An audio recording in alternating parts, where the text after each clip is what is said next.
말씀은 누가복음 8장 5절로 8절과 15절 말씀입니다. 누가복음 8장 5절과 8절 15절입니다. 함께 읽겠습니다. 씨를 뿌리는 자가 그 씨를 뿌리러 나아가서 뿌릴새 더러는 길가에 떨어짐에 밟히며 공중의 새들이 먹어버리고 더러는 바위 위에 떨어짐에 싹이 났다가 습기가 없으므로 말랐고 더러는 가시떨기 속에 떨어짐에 가시가 함께 자라서 교훈을 막았고 더러는 좋은 땅에 떨어짐에 나서 100배의 결실을 하였느니라. 이 말씀을 하시고 외치시되 들을 귀 있는 자는 들을지어다. 15절 읽겠습니다. 좋은 땅에 있다는 것은 착하고 좋은 마음으로 말씀을 듣고 지키어 인내로 결실하는 자니라. 아멘.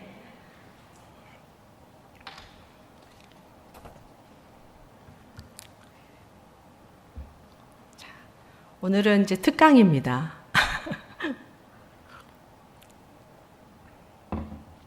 특강인데 특강은 좀 시간이 조금 길어도 되겠죠? 자, 한번 보도록 하겠습니다. 애착과 인간관계의 상관성에 대해서 제가 이제 준비를 했는데, 제일 중요한 건 이제 너 이렇구나가 아니라 나 이렇구나 나를 좀 아는 시간이 되었으면 좋겠고요. 저 또한 연약함이 많고 우리 모두 다 연약함이 많습니다. 그렇기 때문에 갈등이 있으면 참 그것 때문에 힘들어하기도 하죠. 제가 이 강의를 준비를 이제 생각을 일찍부터 했는데 참 준비가 잘 안 됐어요. 그랬는데 막 며칠 상간에 막 하려니까 너무 힘들더라고요. 자, 한번 볼까요? 뭐라고 써 있습니까?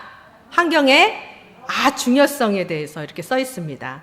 자, 우리 이게 소리가 잘 나오겠죠? 이제 소리가 있습니다, 이게. 자, 소리가.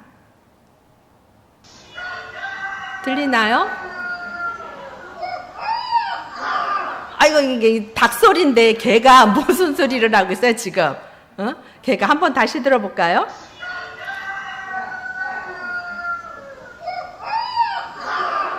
이게 이만큼 뭐예요? 환경이 중요하다는 거예요. 개인데 강아지인데 개로 커야 되는데 늘 듣는 소리가 무슨 소리만 들은 거예요? 닭 소리를 듣는 거예요. 눈 뜨자마자 닭 소리를 듣는 거죠. 어미의 멍멍 짖는 소리는 못 듣고. 그래서 이 강아지가 뭐 한 거예요? 닭소리를 내는 거예요. 닭소리. 사실은 제가 이거 말고 우리 집 고양이를 키우고 개를 키웁니다. 그런데 고양이를 먼저 키우다 보니까 이 개가 진돗개인데 먼저 와서 그 고양이를 보고 뭐하라 하냐면 고양이는 자기 몸을 그렇게 씻어요. 이렇게 해갖고. 근데 개는 그렇게 안 하거든요. 근데 이 개가 계속 그렇게 하는 거예요. 처음에는 그러려니 했어요. 가려워서. 그래서 그걸 좀 찍어야 되겠다 했는데 찍으려면 얘가 딴짓하고 이래갖고 못 찍었는데 마침 이게 있었습니다. 우리가 미운 오리 새끼 잘 아시죠? 이 동화. 그죠? 백조인데 오리 속에 살아요. 자기 정체성이 분명하지 않기 때문에 많이 힘들어하죠. 그것처럼 우리도 주어진 환경에 따라 우리는 어떻게 형성되어간 우리 성격이나 이런 모든 부분이 형성됩니다. 처음 우리는 어디서부터 그게 시작이 되냐면 엄마의 태중부터 시작이 됩니다. 그럴 줄 알았다면 내가 우리 아이를 가졌을 때 좀 더 잘할 걸 이런 생각이 드시죠? 오늘 말씀에 보면은 이제 누가복음에 4가지 밭이 있어요. 어떤 밭? 길가밭. 그 다음에 바위. 그 다음에 가시덩굴. 그 다음에 좋은 땅. 그런데 저는 마가복음의 돌짝밭이라는 이게 더 저는 마음에 이렇게 와닿아요. 때로는 우리가 잘 컸다 하더라도 사회생활이나 여러 가지 삶을 통해서 길가처럼 밟힐 때가 있어요. 그 밟히면서 사람은 마음이 단단해지고 굳어져요. 그런데 좋은 쪽으로 굳어지고 단단해지는 것이 아니라 왜요? 좋지 않은 영향을 계속 받음으로 말미암아 살아남기 위해서 아주 거칠어지기도 합니다. 때로는 돌밭이 있어서 무엇인가 내가 인생을 살아가는데 너무나도 힘들기도 해요. 또 가시덩굴과 같이 염려와 근심이 많아서 내가 나로서의 삶을 제대로 살지 못하고 있습니다. 그런데 여기서 예수님이 좋은 땅 이렇게 얘기를 했어요. 거기는 결실이 100배나 맺은다고 했죠. 좋은 땅은 뭐라고 그랬어요? 착하고 뭐라고 그랬어요? 좋은 마음. 착하고 좋은 마음이라는 거예요. 우리가 이 마음이 착해야 돼요. 그런데 인생을 살다 보면 착하게 착한 게 아닐 수도 있어요. 우리는 때로는 착하다는 걸 착각해요. 자기 소리 못하고 무조건 꽁꽁 참는 거 착한 거 아니에요. 착하다는 개념은 저는 왜냐하면 상담을 해보면 여리고 착하다는 친구들이 훨씬 병리적인 그런 걸 가지고 있는 경우도 많아요. 묻지마 살인을 할 때 사람들은 그러잖아요. 주변에 물어보면 그 사람 그런 사람 아니에요. 그런 사람 아니었어요. 이런단 말이에요. 착하다는 것은 누군가 나에게 불편하게 할 때 그거 잘못된 거라고 말할 수 있는 용기가 있는 것이 착한 거예요. 그래서 제가 상담 오는 친구들한테 저도 처음에 그렇게 얘기 안 했어요. 참 너 착하구나 이렇게 했어요. 근데 계속 그 아이들을 만나면서 사실은 착하고 여려요. 그런 아이들이 만나면서 거친 사람들을 만나면서 좋게 변해야 되는데 좋지 못하게 변하는 거예요. 왜? 그것은 어디서부터 시작되냐? 그들의 마음부터 시작이 된 거예요. 마음. 국어 사전에 보니까 마음 이렇게 돼 있더라고요. 뭐라고 써 있어요? 사람이 본래부터 지닌 성격이나 품성. 또 사람이 다른 사람이나 사물에 대해서 감정이나 의지, 생각 따위를 느끼거나 일으키는 작동의 태도라는 거예요. 근데 저는 세 번째, 이 해석이 전 좋더라고요. 사람의 생각과 감정, 기억 따위가 생기거나 어떻게 해요? 자리 잡는 공간. 그러니까 우리가 많은 것들을 경험함으로 말미암아 우리의 마음은 만들어져 가는 거예요. 때로는 길가밭도 되고 또 때로는 돌짝밭도 되고 때로는 가시처럼 팍팍 찌르는 그런 마음밭도 있고 때로는 너무너무 부드럽고 좋은 마음도 있어요. 그건 뭐냐면 우리가 인생을 살아가면서 여러 가지를 경험하면서 우리 안에 자리 잡는 그 공간 안에 우리가 경험을 통해서 만들어진 것입니다. 그래서 이 마음은 너무너무 중요해요. 그런데 이 마음은 어디서부터 시작된다고 그랬죠? 태중, 엄마의 뱃속부터 저는 시작된다고 믿고 또 학자들도 그렇게 얘기하고 저는 맞다고 믿어요. 우리가 그 지식이라는 거 맹종하면 무조건 따르면 안 되겠지만 우리는 하나님이 주신 그 지식, 하나님이 주신 우리한테 만들어 놓은 그 지혜, 그것을 발견하는 게 저는 지식이라고 믿어요. 왜냐하면 성경을 보면 너무나도 지식과 일치되는 부분이 많은데 때로는 성경이 더 먼저 기록이 되지 않습니까? 이 마음은 참 중요한 게 있어요. 애착하고 매우 중요한 연관성이 있습니다.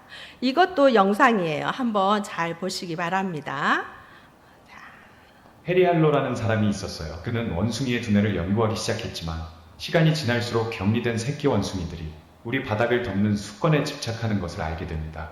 왜? 원숭이들은 먹이를 주는 보상보다 아무것도 주지 않는 수건에 애착을 가지는 걸까? 그때까지 우리가 어머니를 사랑하는 것은 젖이 필요해서이고 아기가 엄마에게 매달리는 것도 부풀어 오른 젖을 보고 갈증이 나거나 배가 고팠기 때문이라는 생각이 학계의 정설이었어요. 할로가 수건을 치우려고만 하면 도살장에 끌려가는 것처럼 작은 몸집을 바닥 위에 내던지며 앞발로 수건을 움켜잡고 비명을 지르는 새끼 원숭이를 보며 과연 사랑이란 무엇인가라는 의문에 빠지게 됩니다. 할로는 철사 절단기를 이용하여 철사로 모형을 만들고 아무데서나 구할 수 있는 작은 네모 상자로 몸통을 붙이고 배 앞쪽에 딱딱한 유방을 하나 달아놓습니다. 강철로 만든 젖꼭지 안에는 작은 구멍이 뚫려 있어 그 사이로 젖이 흘러나오게 만들었습니다. 강철로 된 유방을 가진 가짜 어머니가 만들어진 거죠. 그리고 나서 다른 한쪽에는 언 기둥에 천을 입혀 폭신한 가짜 어머니를 하나 더 만들었죠. 드디어 실험이 시작됩니다. 태어난 지 며칠 되지 않은 붉은 털원숭이 새끼를 어미에게서 강제로 격리해서 가짜 어머니가 있는 우리에 집어넣자 처음에는 두려움의 소리를 지르며 똥을 마구 싸게 되면서 온 실험실이 악취가 진동을 하게 됩니다. 그리고 며칠 지나자 놀라운 장면이 목격이 됩니다. 더 이상 존재하지 않는 친어미 대신 천을 두른 가짜 어미에게 매달리고 위로 기어오르고 작은 손으로 얼굴을 만지고 살짝 깨물며 몇 시간을 보내는 장면을 보게 됩니다.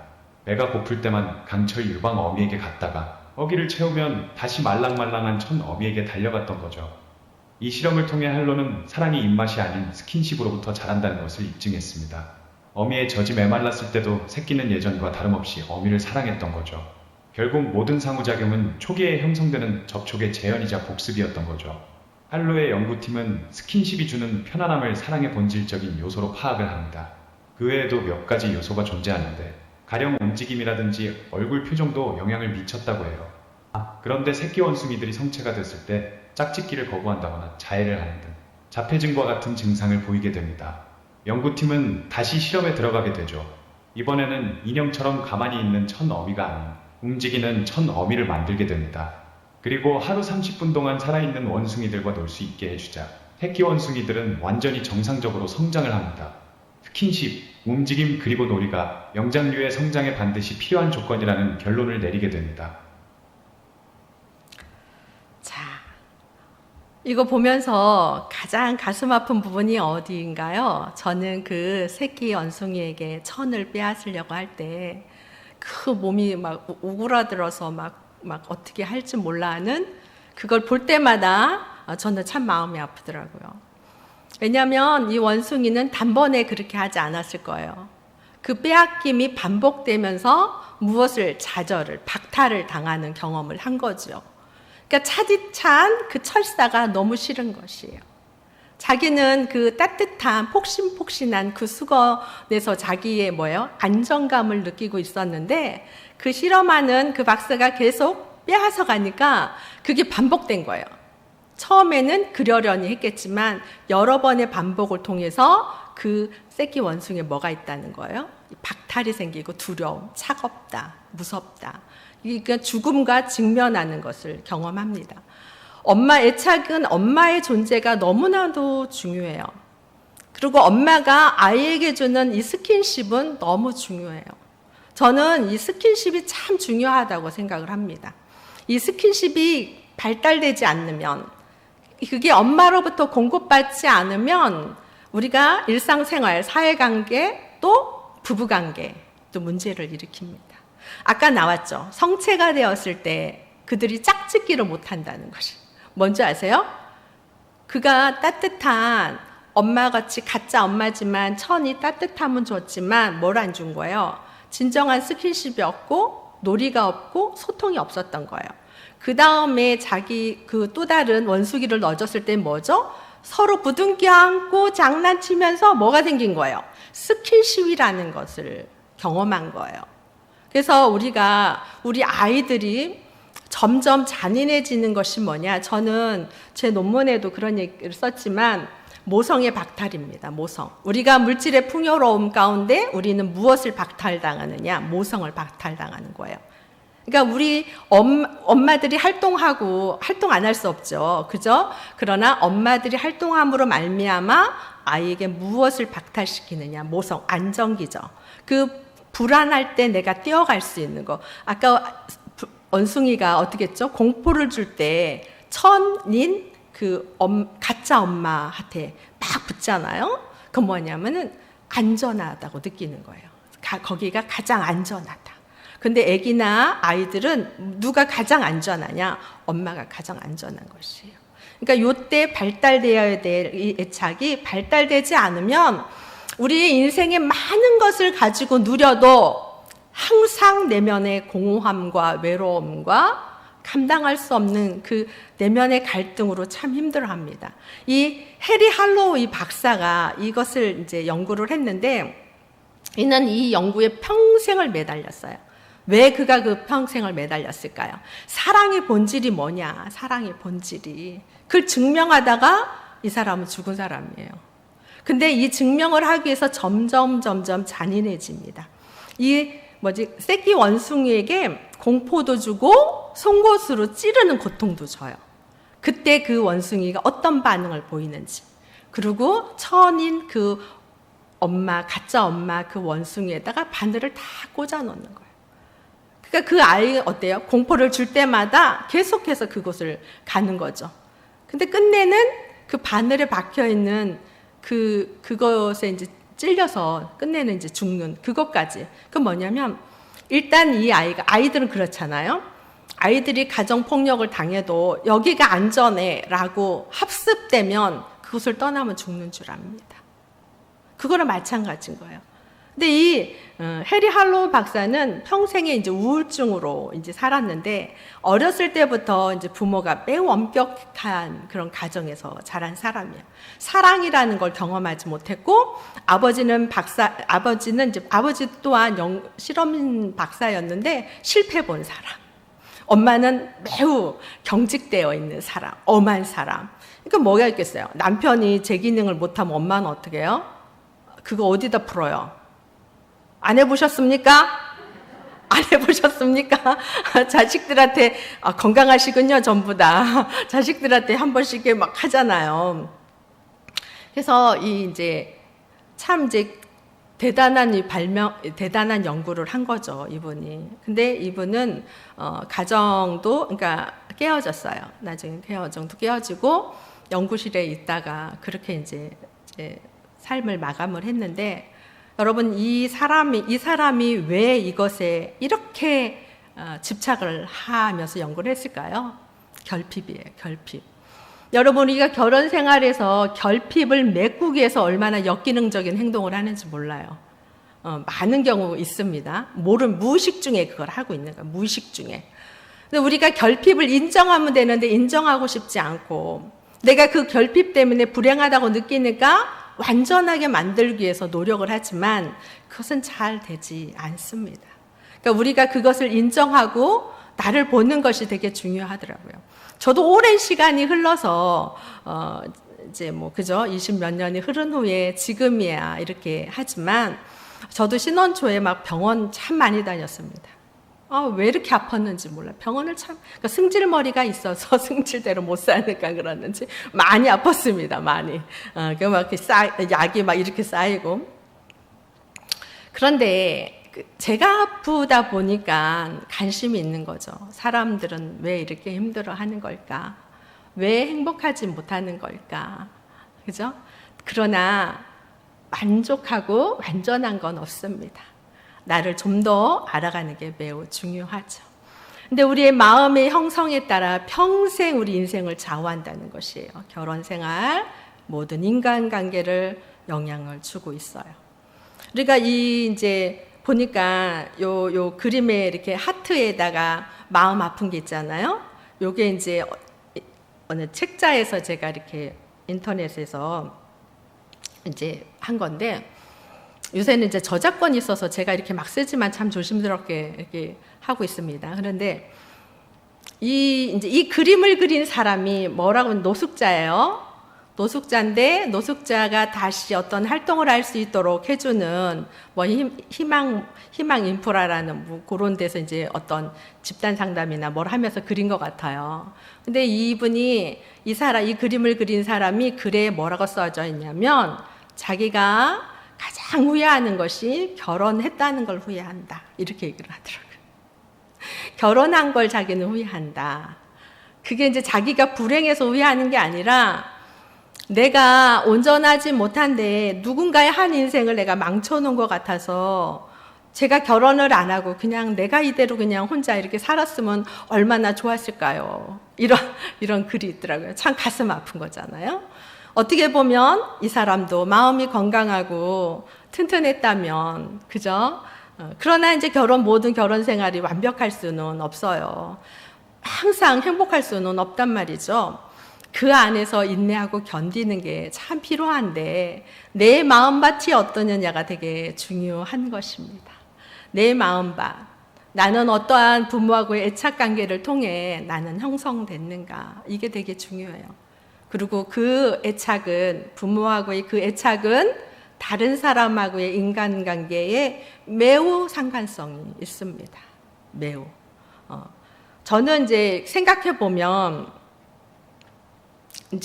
고등학교 때 아빠로 인해서 어떤 박탈을 당했죠. 아빠가 실수하면서 이렇게 외도를 통해서 큰 우리 가정 안에 어려움이 왔는데, 그때 참 큰 박탈이었죠, 저한테는.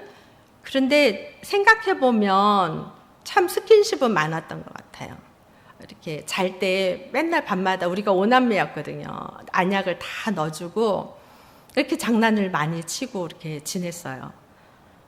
제가. 그래서 저는 참 스킨십에 익숙합니다. 그러니까 제가 너무 막 이렇게 하고, 근데 우리 짝꿍하고도 그렇게 하려면 우리 짝꿍은 안 좋아해요. 애착이 잘 엄마하고 안 했나 봐요. 잘 안 했나 봐요. 근데 이게 참 중요해요. 그래서 저는 어린 우리 아들을 키울 때 이제 뭐 공부를 하고 안 하고를 떠나서 전 참 그걸 많이 했습니다. 왜냐하면 제가 바깥 생활을 많이 하고 갔다 오면 목욕시켜서 온 얼굴에 다 뽀뽀해주고 몸에 뽀뽀해주고 발바닥에 뽀뽀해주고 막 그렇게 이렇게 했어요. 만지작 이렇게. 이게 여러분 이 터치는 어디에 기억되냐면 뇌에 기억이 됩니다. 뇌에. 무의식 가운데 기억이 되는 거예요. 그런데 이 건강한 스킨십과 아주 건강하지 않은 부정적인 스킨십 있죠. 그럼 폭력이죠. 그 또한 뇌에 기억이 되는 거죠. 우리가 이제 아이들을 키우는 아이부서를 맡은 목회자들은, 사역자들은 잘 알 거예요. 아이들을 이렇게 손을 이렇게 갖다 대면요. 이 폭력을 많이 당한 아이들이나 좋지 않은 부정적인 스킨십을 받은 애들은요, 이렇게 합니다. 몸에 음출입니다. 제가 그걸 알았어요. 어린 부서일수록 이렇게 하면 어떤 아이들은 막 안기기도 하고 어떤 나 참 이렇게 하면 이 손이 머리 쪽이나 어디 가면 이렇게 하는 경우 있어요. 그 아이들은 아주 부정적인 스킨십을 많이 경험한 아이들은 무의식 중에 그걸 하는 거예요. 손이 올 때. 그것처럼 우리 마음 가운데는 그 모든 것들이 뇌를 통해서 마음으로 오는 거죠.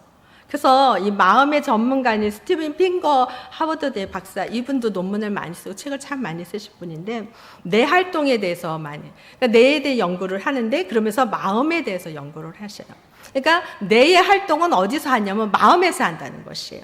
그러니까 우리가 많은 것을 보고 듣고 경험한 게 다 어디 들어가 있어요? 뇌에 다 들어가 있잖아요. 그래서 어때요? 내가 안정적인 그런 삶을 살았으면 좋은 기억들이 많습니다. 그래서 내 마음 나도 몰라가 별로 없죠. 그죠? 평안한 사람을 만난다는 건 큰 복인 거예요. 저는 이제 그 부분을 선물을 하나님이 주셨다고 생각해요. 제가 남편을 만났을 때 결혼해서 이건 뭐 이제 강의니까 내 거 다른 걸 갖고 올 수는 없잖아요. 제 걸 제가 드려야죠. 그렇죠. 그래서 제가 허락 받았습니다. 임충진 집사님, 본인 얘기를 좀 할 테니까 이해하세요. 끄떡끄떡 했습니다. 그런데 제가 결혼을 했을 때 제가 아빠가 고등학교 때 그렇게 하면서 그게 참 힘들었어요. 그래서 그 마음에, 그 쉽게 말하면 병이죠. 마음의 병. 왜냐하면 나를 형제 중에 제일 이뻐했어요. 여러분 이렇게 하세요. 내가 10손가락 깨물어서 안 아픈 손가락이 어딨냐? 내가 똑같이 했지? 막 이렇게 하잖아요. 강도가 다르답니다. 강도가. 그거를 우리 둘째 오빠가 그 얘기를 하더라고요. 차를 타고 가면서 아빠가 참 그런 실수를 했어도 참 우리한테 잘했어. 내가 이렇게 했어요. 그랬더니 우리 오빠가 야, 너한테만 잘했지. 막 이렇게 하는 거예요. 그러니까 저는 잘한 기억이 있지만 오빠는 이제 남자들이니까 아빠가 되게 엄했거든요. 그런 기억이 있는 거예요. 그러니까 부모님들은 내가 똑같이 했다 이러지 마시고 자녀들이 아니요 편견을 뒀어요 막 이러면 조용히 얘기하세요. 같이 뭐가 그랬느냐 이러면서 그렇더라고. 요번에 오빠랑 얘기를 하면서 그 얘기를 했어요. 근데 제가 아빠가 그렇게 하면서 큰 상처를 제가 받았잖아요. 그 뭐가 있냐면 불신이라는 게 있는 거예요. 남자에 대한 불신이 내 안에. 왜냐하면 아빠랑 사이가 안 좋았으면 그 불신은 적었을 거예요. 대면 했으면 적었을 것 같아요. 그런데 아주 밀접하게 매일 데리고 다니고 매일 함께 했던 그 아빠의 그 배신은 내 인생을 핵을 하나 크게 이렇게 상처를, 칼날을 갖다 확 댄 거와 같은 그런 상처를 준 거예요. 그러니까 제가 연애도 잘 못하고 경계하고 뭐 내 마음을 이제 자꾸 회피하고 이러는 거죠. 그러니까 뭐냐면 장성했지만 어렸을 때에 애착을 잘 이루었지만 가장 애착을 잃은 그 상대로부터 상처를 받으면 크게 상처가 남습니다. 그러니까 우리 엄마도 상처를 받았잖아요, 아내로서. 그러니까 어때요? 불신이 있는 거예요, 불신이. 그러니까 남자에 대한 불신이.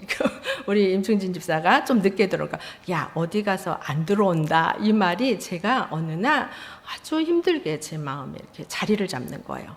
그러니까 여러분, 우리 마음이 약하면 작은 것이 크게 나를 요동시킵니다. 그래서 제가 근데 그때 참 잘했다는 생각이 들어요. 남편을 데리고 작은 방을 갔어요. 근데 제가 그때 하나님으로부터 치유를 받았거든요. 기도하면서 그거에 대해서 하나님이 저한테 말씀을 해주셨어요.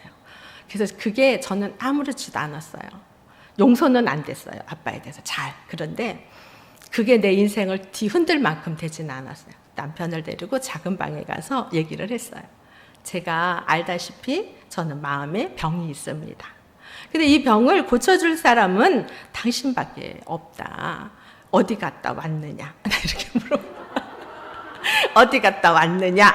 그러니까 뭐야? 나 참 불편해. 당신이 갑자기 불현듯 이게 작은 것이 나를 확 휘어잡으니까 남편 의심하고 이런 것도 아닌데 너무 힘든 거예요.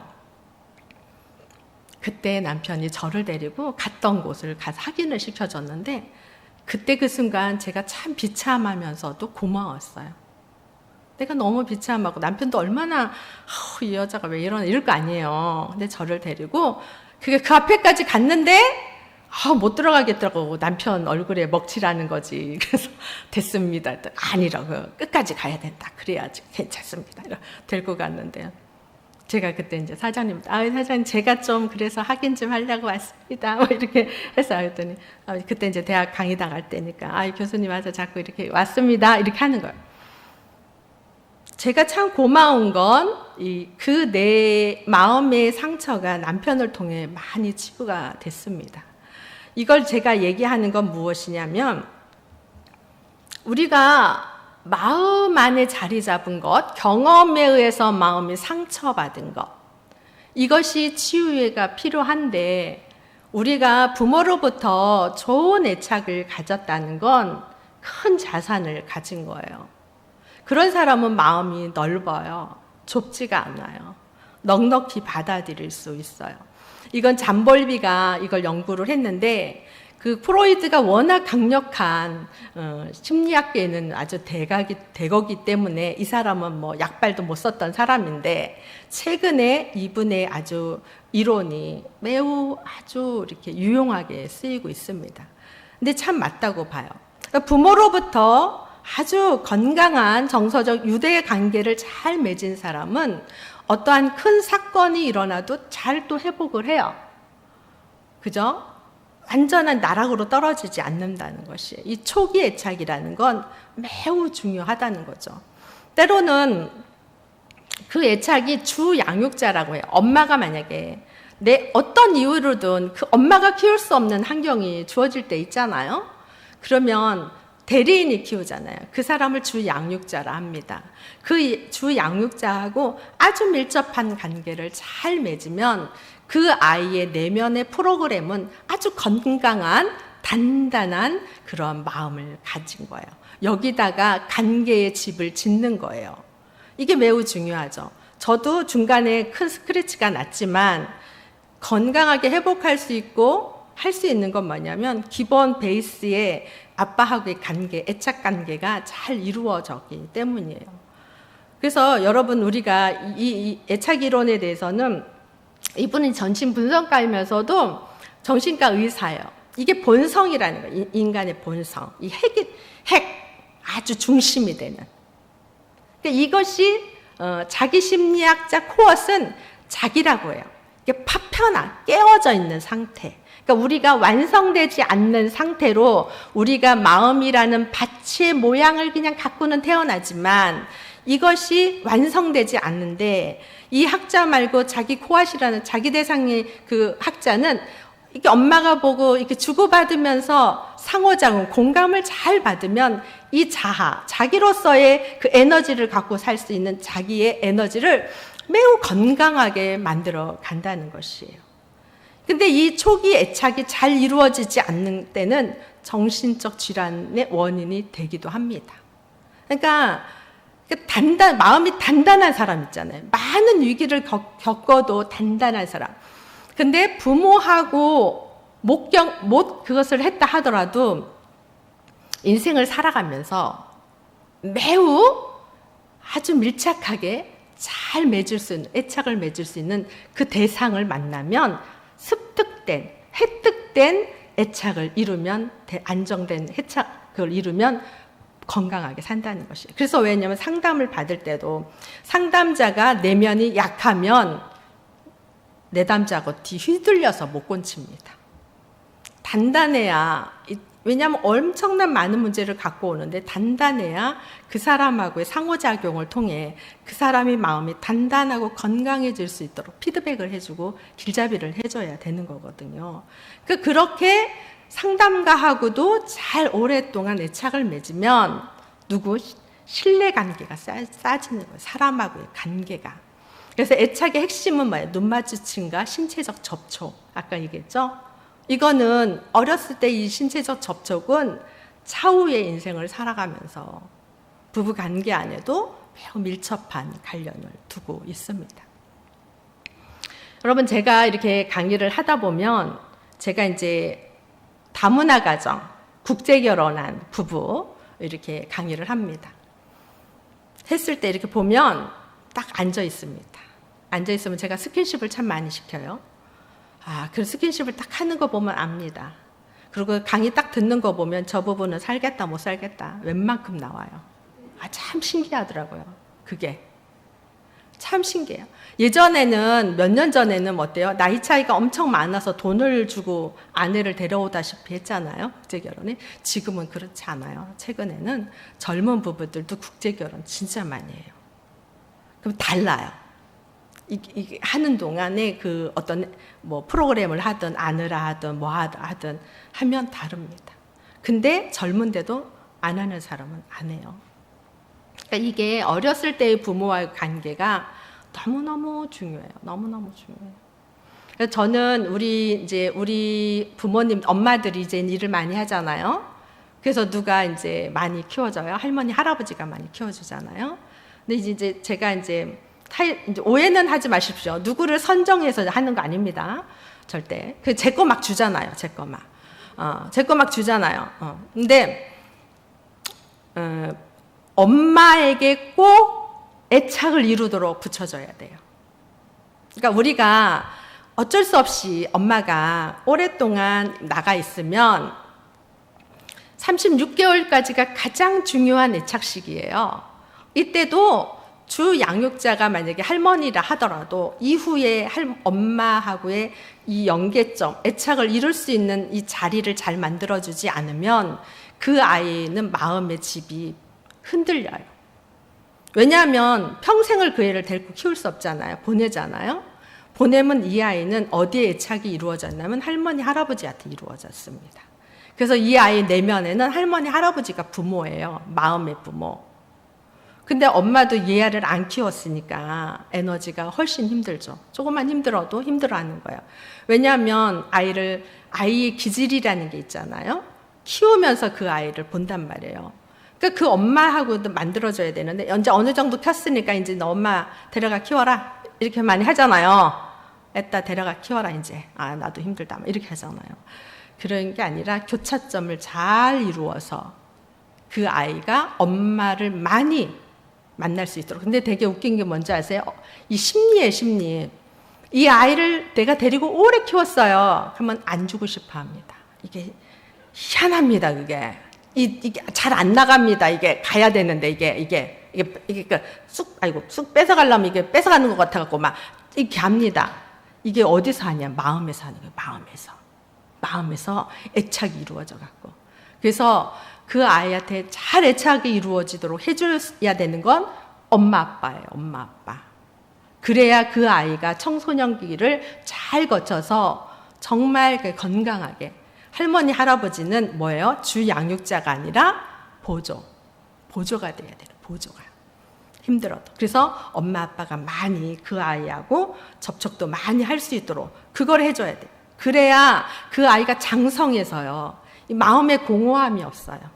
왜냐하면 이 아이들은 갈등하거든요. 엄마한테 팍 가고 싶어도 할머니가 날 키웠기 때문에 할머니가 서운해하면 어떻게 이게 있는 거예요, 자기 안에. 이런 갈등 구조를 만들어준단 말이에요. 그래서 이런 부분들도 여러분이 참고를 하시기 바랍니다.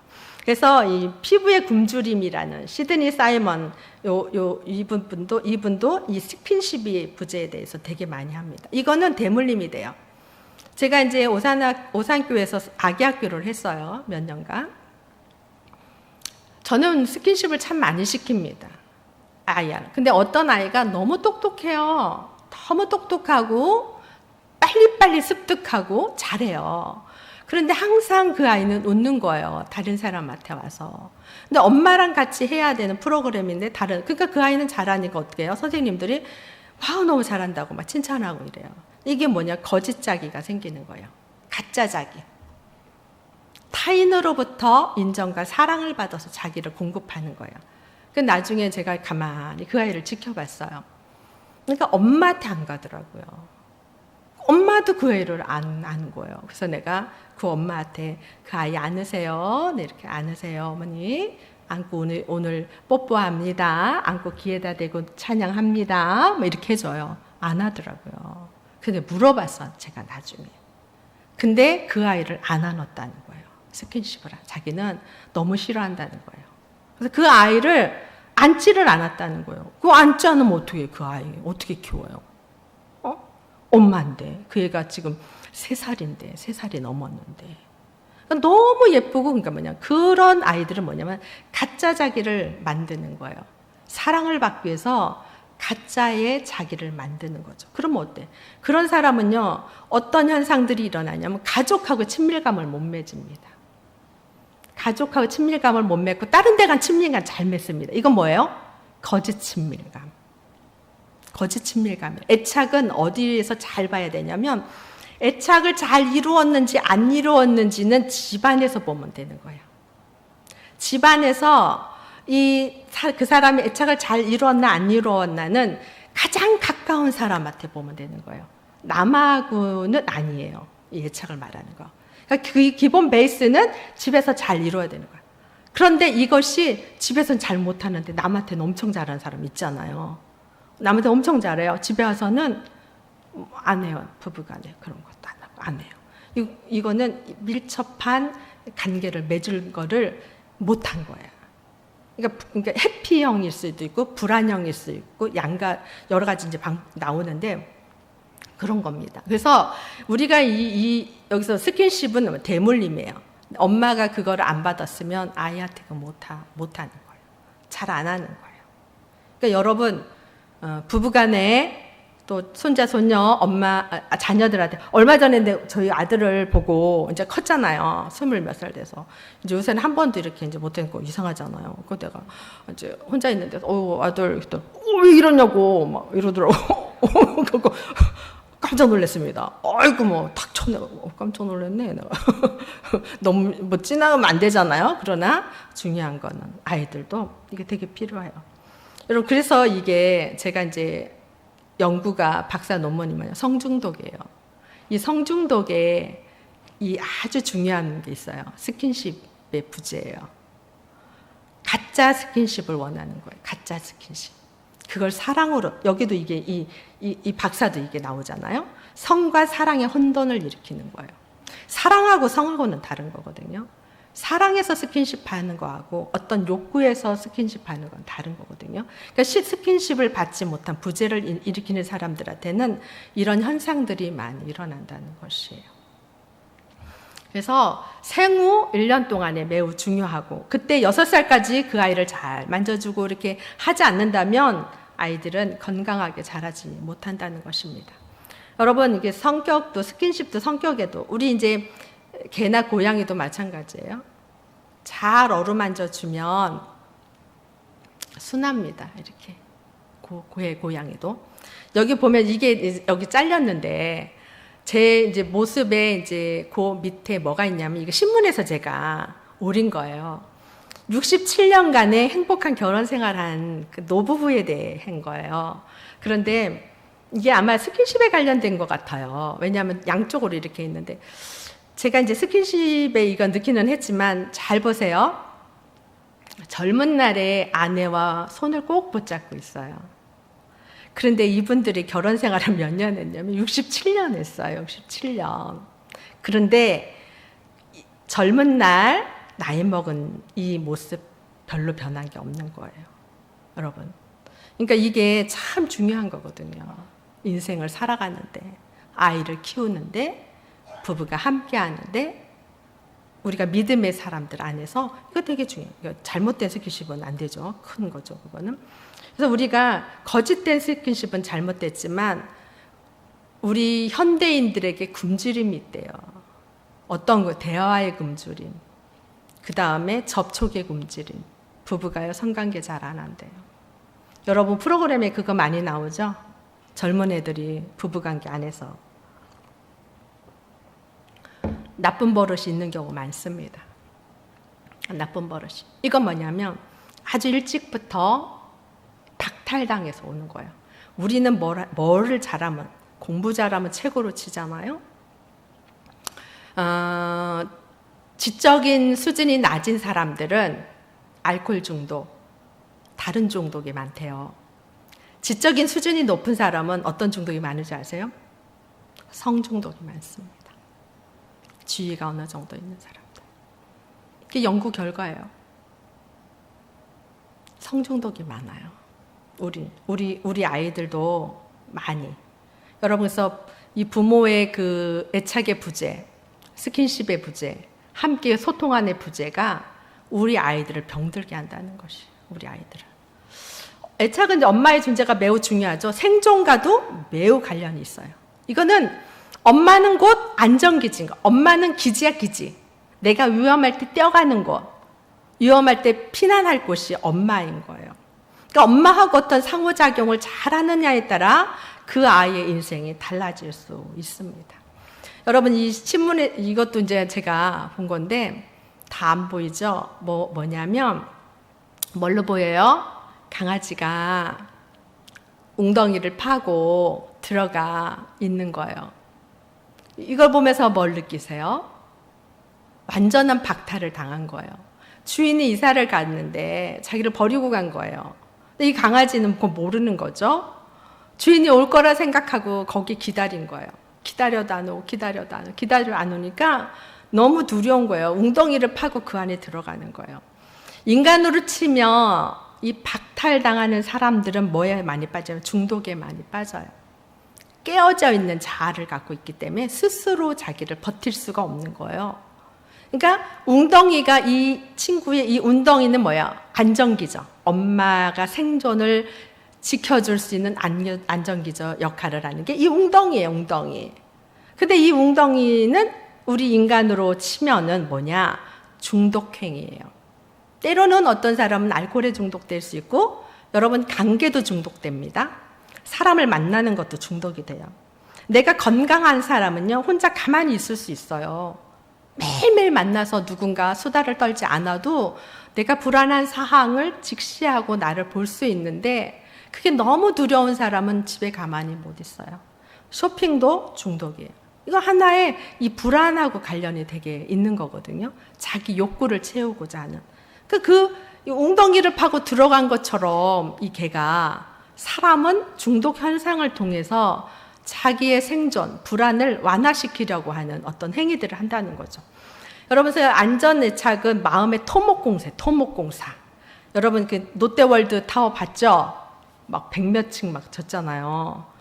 이거 토목공사 얼마나 단단히, 요 앞에 짓는데, 우리 그저 병원 하나 짓는데 얼마나 오랜 시간이 걸려요. 밑에 파는데. 근데 그 다음에 해놓고 나니까, 기초공사 해놓고 나니까 어때요? 올라가는 거? 쭉쭉 올라가는 거죠. 그러니까 우리의 내면의 건강, 우리의 마음의 건강은요, 토목공사예요, 토목공사. 우리가 마음이 건강하면요, 사람들과 관계도 잘합니다. 인생을 살아가는데 덜 힘들어요. 덜 고통스럽단 말이에요. 이것은 큰 건물을 짓는 것처럼 우리의 인생을 보다 나은 삶을 살 수 있도록 해주는 거라는 것이에요. 여기 보면 이제 자기와 자기 대상 주 양육자하고 왔다 갔다 하는 이제 그런 관계예요. 공감 능력이 없는 사람 있어요. 왜 당신은 내 말을 이렇게 못 알아들어? 막 이럴 수 있잖아요. 이해가 안 가? 막 이럴 수 있잖아요. 안 합니까? 있을 수 있잖아요. 근데 내가 또 문제일 수도 있어요. 상대가 있을 수도 있지만 이 공감 능력이 약한 사람이 있어요. 이건. 왜냐하면 이거는 부모가 아주 어렸을 때부터 내가 어떤 반응을 보일 때마다 그 반응을 보여주면 이 소통이 잘 돼요. 이 공감이 잘 된단 말이에요. 마음이, 감정이 살아있어. 그런데 여러분, 이 감정을 계속해서 무시당하면 어떤 현상이 일어나는 줄 아세요? 감정이 무덤이 돼요. 마음이 죽어버린단 말이에요. 마음이. 그래서 이 상담가들은 이게 살아있어야 되는데 너무 이렇게 여러 가지를 겪으면 단단해지는 거예요. 길바처럼. 그럼 못해요. 왜냐하면 이 상호작용을 잘하는 사람. 이건 언제서부터 시작되냐면 파편화작이라고 했죠. 이거는 아기 때부터. 아주 아기 때부터 엄마하고의 눈맞춤, 스킨십, 어유, 그렇구나, 뭐 이러면서 하잖아요.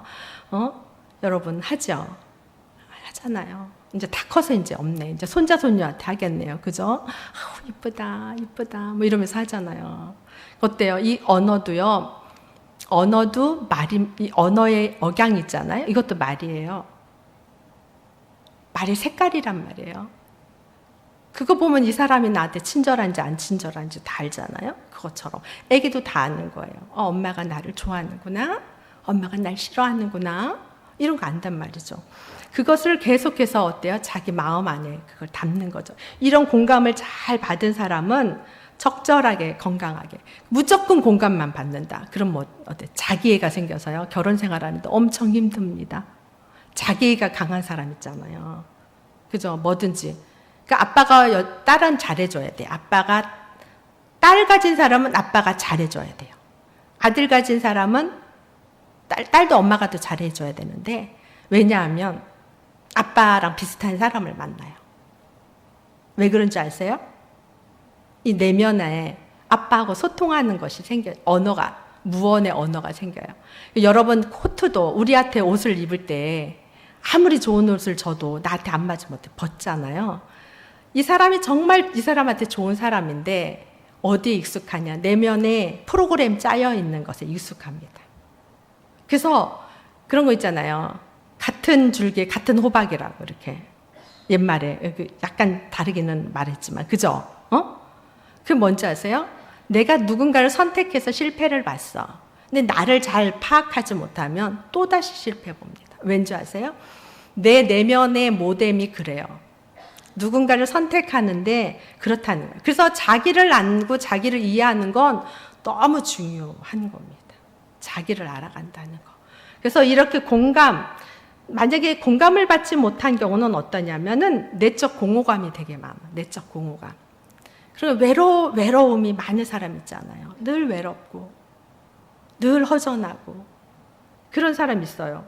그죠? 그게 되게 심할 때는 이제 중독으로 빠지기도 하는데, 이것은 뭐냐면, 주로 그 상대, 부모와 주 양육자와의 관계예요. 그러면 이것을 회복할 수 있는 건 뭘까요? 좋은 친구 관계에서도 이게 회복이 돼요. 아주 좋은, 그러니까 획득된 안정 애착을 찾을 수 있거든요. 아주 좋은 친구가 있어. 집안이 늘 가정 안에서 폭력이 일어나는데 내가 너무 힘들어. 그런데 좋은 친구가 있어요. 그 사람과 좋은 애착을 이루면 그 사람은 그걸 바탕으로 해서 누군가의 좋은 애착을 이룰 수 있습니다. 그러니까 우리는 어떨까요? 우리는 믿음의 사람은 하나님과도 애착이 될까 안 될까요? 돼요. 전 된다고 믿어요.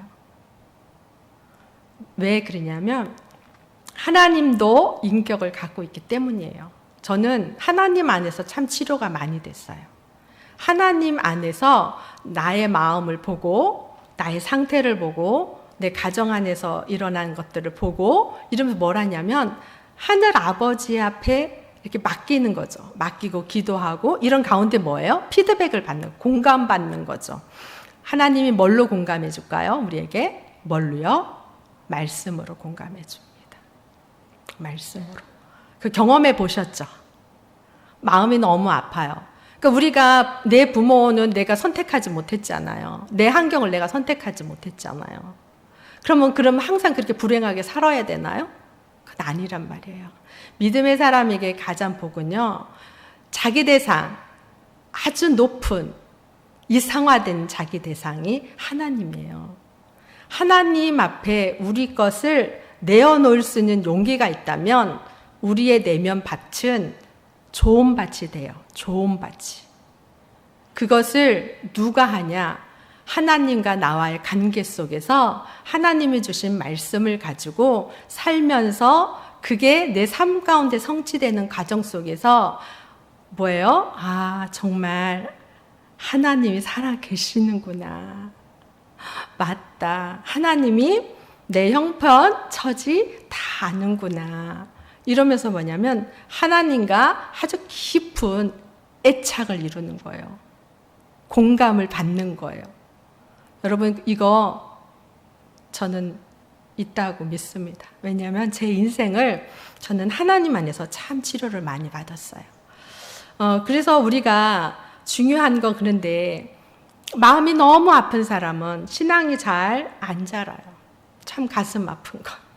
왜냐하면 무의식 안에 너무나도 많은 것이 있는 거예요. 돌짝 같은 것들이 너무너무 많은 거예요. 너무너무 단단해서 이 객과 같은 밭을 어떻게 기경해야 될지를 모를 만큼의 많은 상처를 받아서 이 마음의 문이 안 열리는 경우도 있어요. 그런 경우는 그 믿음이 잘 안 자라요. 하나님과 소통이 잘 안 돼요. 그냥 힘들 때, 아까 그 원숭이처럼 힘들 때 가짜 천 어미한테 가서 그냥 이렇게 있다가, 그죠? 와서 또 젖 먹고 이렇게 이런 정도밖에 안 된단 말이에요. 아주 깊은 관계를 맺기가 어려워요. 그럼 어떻게 해야 되냐면 인정해야 돼요. 나는 어떤 환경에서 자랐는지, 나는 어떤 사람인지, 내 부모는 어떤지, 그걸 인정하는 게 되게 중요해요. 그러면 거기서 나를 볼 수가 있는 것이에요. 그걸 놓고 하나하나 하나님과의 깊은 관계를 맺어가면 하나님이 치료하시고 회복하셔요. 저는 회복력이 좋은 것 같아요. 제 자랑이네요. 그죠? 회복력이 좋은 것 같아요. 어떤 상담가 되시는 분이 강사를 한번 모셨는데 그분이 그 얘기를 저한테 해주시더라고요. 아, 목사님은 참 회복력이 참 좋은 것 같습니다. 같이 얘기를 한번 한 적이 있었거든요. 근데 이 회복력은 초기에 주 양육자하고 아주 밀접한 관계를 맺을 때 일어난다는 것이에요. 그리고 주 양육자 대신에 엄마 아버지가 없으면 할머니 할아버지가 그 양육자가 돼서 아주 깊은 관계를 잘 맺어주면 뭐냐면 내가 힘들 때 나는 누구에게 갈 수 있다라는 것. 그럼 안정기지와 같은 거죠. 그런 것들을 경험하면서 마음이 단단해지고 좋아지는 것이에요. 여러분, 이제 안전 애착이 이렇게 잘 안 되면 병련상이 일어난다 얘기했죠. 이제 또 시간 너무 많이 가갖고, 그죠? 이게 잠볼비가 이제 인간이 마음의 발달 경로, 심리 모델을 갖는데 이 애착이 잘 이루어진 사람은 어디까지 갈까? A를 한번 보세요. A 보이나요? A 보이죠? 다 보이죠? 커서, 그죠? 제가 크게 한다고 했는데 C는 어때요? C는 가다가 꺾였어요. 끝까지 못 갔어. 그죠? 그런데 A는 중간중간 박탈을 당해요. 그죠? 좌절을 겪고 하지만 끝까지 갑니다. 끝까지. 비도 웬만큼 이제 가죠. 그것처럼 우리 안에 애착을 잘 이루는 사람은 인생에 여러 가지 어려움이 있다 하더라도 굽이굽이 힘든 일을 겪어도 이 회복력, 탄력성은 뭐냐면 회복력은요, 마음의 근육이에요, 근육. 우리가 근육이 있으면 단단한 것처럼 그런 근육이에요. 그런 근육이 있는 사람들에게는 성격적 장애가 별로 일어나지 않는다는 것이에요. 그러나 이런 이제 박탈을 당한 사람에게는 그런 것들이 많이 일어난다는 거죠. 아까 얘기했듯이 초기 애착이 매우 중요하다. 그래서 우리가 내적 작동 모델이 있어요. 내적 작동 모델은 그동안에 엄마하고 또 주변의 사람들과의 관계 속에서 뭐냐면 내 안에 작동하는 모뎀이 있는 거예요. 그래서 뭐를 첫 번째 가져요? 자기 표상을 가져요. 어때요? 엄마가 늘 사랑하고 이뻐하면 어때요? 나는 사랑받는 존재네. 이걸 느끼겠죠. 그죠? 그리고 타인에 대한 그런 거. 그죠? 그러니까 애착장애를 가진 사람은 어때요? 나는 나쁘다. 사랑받지 못한다. 안전하지 않다. 가치가 없어. 그리고 어때요? 요즘 애들 그런 말 잘하더라고요. 나 쓰레기야. 뭐 이런 말. 너무 싫은데 저는. 그 얘기 참 많이 하더라고요. 그리고 타인에 대한 믿을 수가 없지 사람은.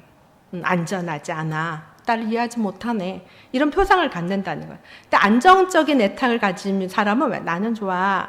나는 사랑스러워. 난 가치 있지. 난 유능해. 다른 사람 믿을만 한데? 괜찮은데? 저 사람? 이런 반응들을 보인다는 것이에요. 이게 어디에 일어나냐면 그동안의 삶의 경험 속에서 첫 번째 부모, 가족, 동료, 친구 이런 관계를 맺어가면서 내 안에 그런 모뎀을 갖는다는 것이에요. 내 안에 그런 모뎀을 갖는다는 것이에요. 그게 되게 중요하겠죠. 자, 이제 한번 넘어갑시다. 여기서 보면은 제가 이제 그림으로 내적 무의식에 뭐가 있죠? 무의식에 뭐가 있습니까? 앞으로. 네. 무의식의 엄마하고의 아주 밀접한 관계의 그림을 그냥 제가 놓았어요. 그러면 현 시대에 와서는, 그죠? 현재에 와서는 어떠냐? 사람하고 관계, 또 배우자를 선택하는 것도 잘 선택할 수 있는 베이스를 갖는다는 거예요. 여러분, 물질로 애착을 이룰까요? 물질로 애착은 못 이루어요. 여러분, 물질로는 아이에게 애착을 형성해 줄 수 없습니다.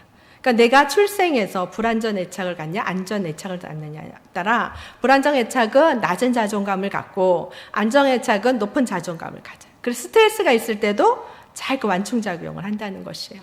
그것뿐만 아니라 배우자를 선택하는 거, 파트너를 선택하는 걸 잘 한다는 거죠. 불안전 애착, 낮은 자존감이니까. 이어령 집사님 돌아가셨잖아요. 별세했잖아요. 이미야, 그죠, 목사님. 그분이 공부를 너무너무 잘했대요. 엄청 똑똑했대요. 근데 그분이 하신 말씀이 있어요. 자기는 자존감이 되게 낮았대요.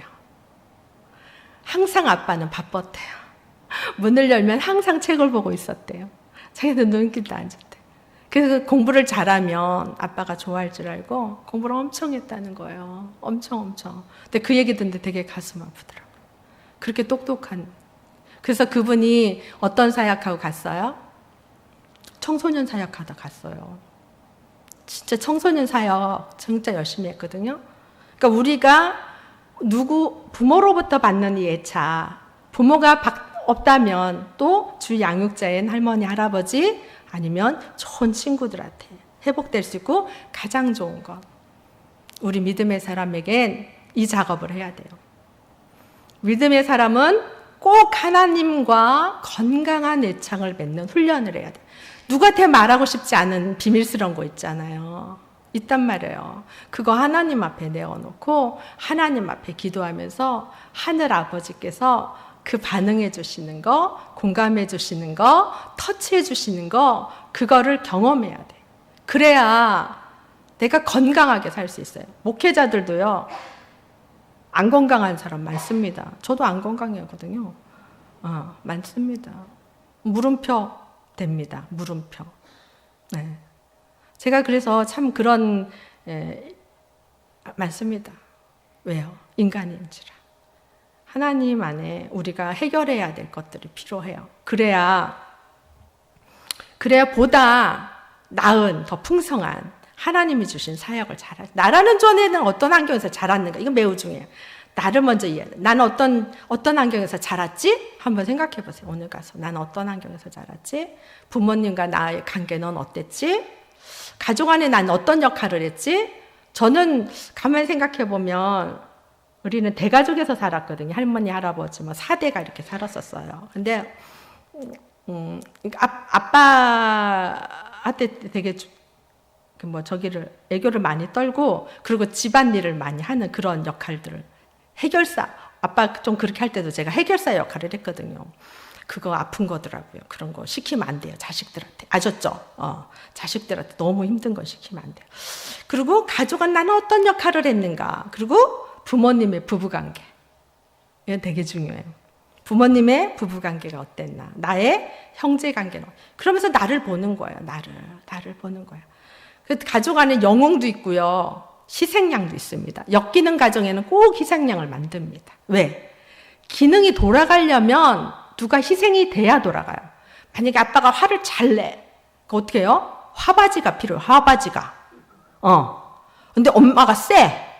아내한테는 할 수 없잖아요. 그러니까 화바지를 누구를 하나 만드는 거, 자식을. 희생양이죠. 어릿광대. 뭐냐면 부모가 늘 많이 불편해. 그 어때요?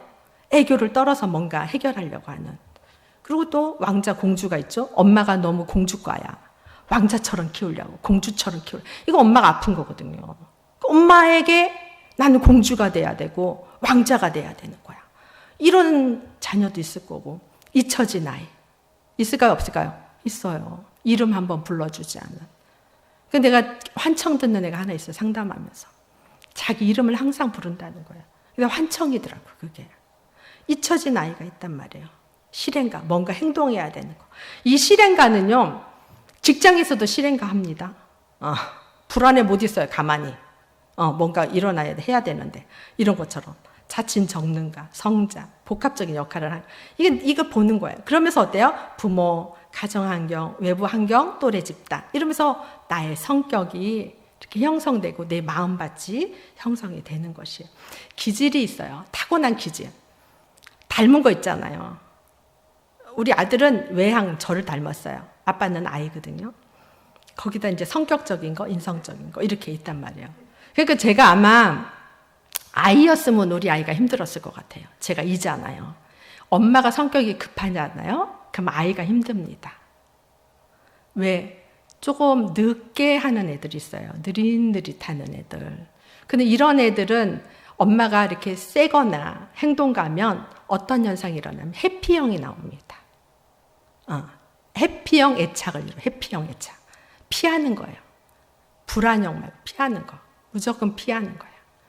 그 부부지간에도요. 쫓아가는 형이 있고 피하는 형이 있어요. 이 부부가 제일 힘듭니다. 해피형은요. 난 엄청 착한 사람처럼 돼요. 쫓아가는 사람이요. 매우 나쁜 사람처럼 돼요. 이게 부부지간에 여자가 있을 수 있고 남자가 있을 수 있거든요.